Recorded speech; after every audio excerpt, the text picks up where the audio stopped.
En règle générale, appliquez Orthocryl LC sur un modèle en plâtre isolé et non hydraté. Les éléments filaires pliés peuvent être fixés, comme d'habitude, avec de la cire collante sur le modèle. Appliquez l'isolant sur le modèle sec et le répartir de manière uniforme à l'aide d'un pinceau. Éliminez les résidus d'isolant au bout de 30 secondes. Entourez tout d'abord l'écarteur d'Orthocryl LC. Bien veillez à ce que l'écarteur soit complètement ancré dans la résine et qu'il n'y ait pas de bulles d'air. Remettre ensuite l'écarteur dans le trou tapissé de cire.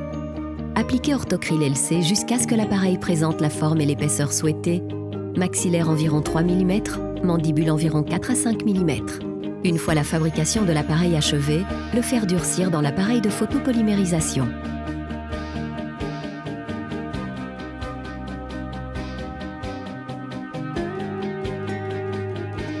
Après la polymérisation, éliminez la couche d'inhibition due à l'oxygène à l'aide du liquide de nettoyage. La finition d'appareils confectionnés à partir d'Orthocryl LC se fait comme celle des appareils fabriqués à partir de la résine autopolymérisable Orthocryl. Évitez cependant d'utiliser des fraises au carbure à denture alternée. Optez plutôt pour des fraises à denture transversale ou des fraises pour l'usinage des résines molles.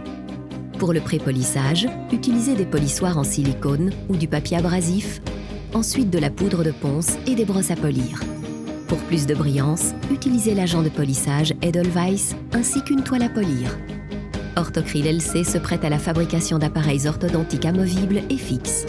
De plus, Orthocryl LC permet de fabriquer des dispositifs de traitement des rhonchopathies ainsi que des gabarits de forage implantaire. Orthocryl LC ne contient pas de méthacrylate de méthyle ni de peroxyde de dibenzoyle.